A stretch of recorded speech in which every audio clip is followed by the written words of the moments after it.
My fellow Slivers across the multiverse, welcome back to your one and only trustworthy Hive. That time of year has come and standard rotation is finally here. No more M20, no more Guilds of Ravnica, no more Ravnica Allegiance, and no more War of the Spark. Without a doubt, all of these sets brought very powerful cards that saw plenty of play not just in standard, but in multiple formats such as Pioneer, Modern, Legacy, and even Vintage. And of course, all of these sets contain many Commander goodies. So in this video, I'm gonna do a quick review of cards from all of these sets that you should definitely try to get for your Commander decks.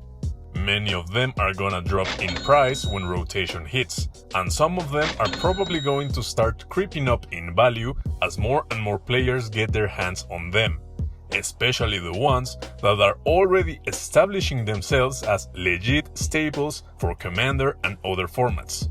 You obviously don't have to buy all of them, however, depending on the Commander decks you have or the ones you are planning to build, you might want to get many of these. So let's start with Core Set 2020.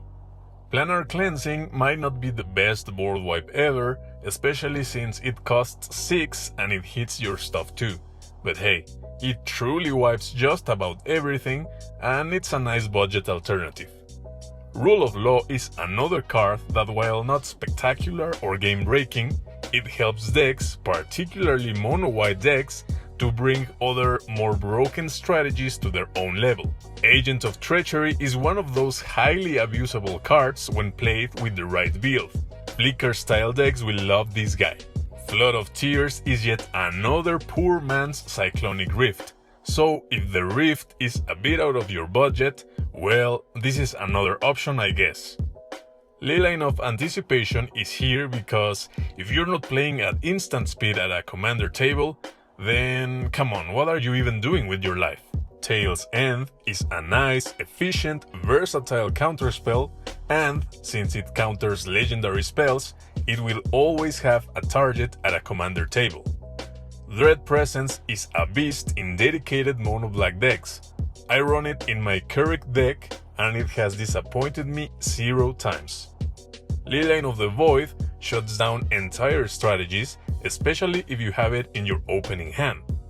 Scheming Symmetry is one of those political fun cards that can lead to some very interesting gameplay. Villis, Broker of Blood, is an amazing bump in mono-black decks. The cost is a bit high, but the guy is crazy fun. M20 was the Chandra set, so, get all of the Chandras for your Chandra tribal deck. And since you're on it, get your Chandra's Regulator too. If you prefer big, dumb monsters, few can match Dracuseth Maw of Flames. If you are building a Goblin tribal commander deck, Goblin Ringleader is a very decent option for card advantage. Big creature, big mana decks might want to save a slot for Cavalier of Thorns, especially since it's quite cheap right now. For decks that are heavy on mana dorks, like Elf Tribal and that kind of thing, Leyline of Abundance is something that you should be running. Shared Summons might not be the most efficient tutor ever, but it does search for 2 creatures. That has combo written all over the place. Veil of Summer is, well, some people call it the 1 mana green cryptic command, and the fact that they are not entirely wrong is kinda scary. What about a nice creeping Trailblazer for your Elementals deck? Do you prefer flyers? Empyrean Eagle has your back. Maybe you love combo more than you love your friends. In that case, Kethis is your man. Kaikar is one of those commanders that you can build in many different ways. Storm, tokens, Spellslinger, and almost any version will be a ton of fun. Omnath, Locust of the Royal, and Risen Rift are just auto-includes in most, if not all, Elemental tribal decks. Yarok is one of the most fun, most popular commanders that Core Set 2020 introduced over a year ago. And if we're talking about popular, fun, and powerful commanders, Golos Tireless Pilgrim fits that description just perfectly. colorless cards and lands from M20 that you should definitely consider for Commander include Gravedigger's Cage, Icon of Ancestry, Mystic Forge, Field of the Dead, Breaker of Formats, Lotus Field, and of course, the Temples.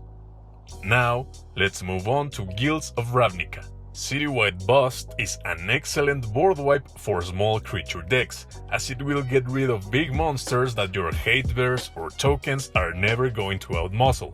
Speaking about tokens, why not just turn all of them into Serra Angels with Divine Visitation? Come on, if that card is not perfect for Commander token decks, then nothing is. Dawn of Hope is a great enchantment that I absolutely love. It creates its own creatures that enable its own card draw engine. It's just sweet. Experimental Frenzy is card advantage for red. That's it. There is not a lot of that, so take it.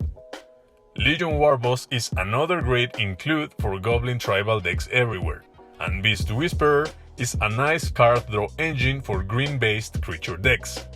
Circuitous Route is a nice budget ramp card that land-based decks absolutely love.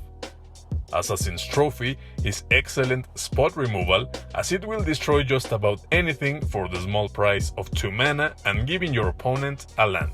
Niv Mizzet Perun is a very popular commander, and he is part of a 2-piece combo with Curiosity, so there's that. Expansion Explosion is damage and card draw all in one, and we know that making a ton of mana in Commander is not hard at all. Last but not least, get your Shock Lands, because they are not coming back until Ravnica 4, How I Met Your Gorgon Mother. Now it's Ravnica Allegiance's turn, and oh boy, does this set have some home runs. Smothering Tithe is now a legit white staple in Commander. That's just a fact. Tithe Taker will add some extra smothering to your hate bears type of decks. If you like stealing stuff, Mass Manipulation is the spell for you. Font of Agonies is just endless targeted removal for decks that pay a lot of life. Like most black decks out there. Endrace Forerunners is the poor man's Crater Hoof Behemoth. And if you're a crazy Timmy, then just run both of them. Guardian Project is a nice card draw engine for creature-heavy decks, and Wilderness Reclamation adds redundancy to Seedborn Muse type of effects. Not quite the same, but still pretty fucking good. I've already mentioned before that Hydroid Krasis is everything I love in a card. It draws more cards, it gains life, if it's big enough it will be a threat, you get the draw and life gain even if they counter it, it's so good. Judith, the Scorched Diva, will definitely boost your Aristocrat-style decks or Rakdos-based aggro decks, be it as your commander or as part of the 99. Kaya's Wrath is, again, not the best board wipe ever, especially being so color-intensive, but Orsov decks could take advantage of it, and it's a nice budget alternative too. Lavinia, Azorius Renegade, is just an excellent commander for a hate bears stacks style deck. Would you like to see my deck tech for Lavinia? Leave a comment below. Nikia is another popular commander for big monster type of strategies. You won't be able to cast non-creature spells if she's on the battlefield, but who cares? Just drop your Ulamox or Cozy Legs the next turn and enjoy the purest form of Timmy style happiness. Prime Speaker Banifar tried her best to do a birthing pod imitation, and while it didn't quite go that way on formats like Standard or Modern, she is still a very fun and interesting card both as a commander or as a part of the 99. Rhythm of the Wild adds a bit more brutality to Ghoul Smash based decks, if they even needed more of that. Teysa Karlov remains a very popular commander for aristocrat style strategies, so if you're thinking about building a deck like that, she is the girl for the job. And once again, last but not least, get your Shock Lands now, because they aren't coming back until Ravnica 4.5 Far From Home. The last set that will rotate out is the most special one in a sense. After all, it's the one that made the most people cry and whine. It has cards on it that had to be restricted in Vintage. It introduced planeswalkers that dominated Standard during their whole run in the format, etc, etc. I'm talking of course about War of the Spark. Karn, Daddy Creator, will shut down your opponent's artifacts while transforming yours into creatures that you might use to bash face. You know, if you want to. Ugin the Ineffable is another planeswalker that gets along really well with artifacts, Eldrasis, morph creatures, and anything colorless really. Finale of Glory, especially at X equals 10, is truly glorious.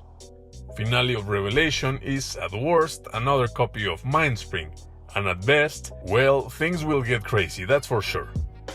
Jace, Wielder of Mysteries, is a win-con for dozens of blue decks out there, along with his best friends, Laboratory Maniac and Thassa's Oracle. What can I say about Narset Parter of Veils that I haven't already? She is restricted in Vintage, I mean come on. That's as impressive as achievements for cards get. Narset is just the real deal, so grab your copy already. And grab a copy of Narset's Reversal too while you're at it. Super Friends decks are very common in Commander, so have about an extra copy of any of those Super Friends. Spark Double will make it happen. Bolas' Citadel is another powerhouse artifact that always does some serious work if it stays even for one full turn. Ilarch the Razeboar is yet another teamy monster that allows for some very brutal combat steps. Sarkhan the Masterless is another card that you don't want to skip in your red-based Super Friends deck. Finale of Devastation is exactly the kind of thing you want to spend your mana on in green-based creature-heavy decks. Speaking of creature decks, God Eternal Ronas will help you turn your big monsters in one-shot kills a lot of times. Nissa, who shakes the world, has been one of the most dominant cards in Standard since the release of War of the Spark. And if your deck runs a lot of forests, well, you probably already know the kind of shenanigans she enables. Because playing on your main phase is for chumps, you should get a copy of Vivien Champion of the Wilds. Now you can play your monsters or mana dorks right before your own turn. Cruel Celebrant adds redundancy to aristocrat decks everywhere, and Dovin's Veto is an amazing counterspell for Azorius-based decks. Feather the Redeemed is a very popular, budget-friendly commander. Maybe it's because it is just so much fun. Neoform inspired a whole new deck in Modern, so, not surprisingly, it's also a pretty decent commander card. Nicol Bolas Dragon God will not make you any friends at the table, but it will make your Grixis-based Super Friends decks a lot better. Niv Mizzet Reborn is a very fun deck to build.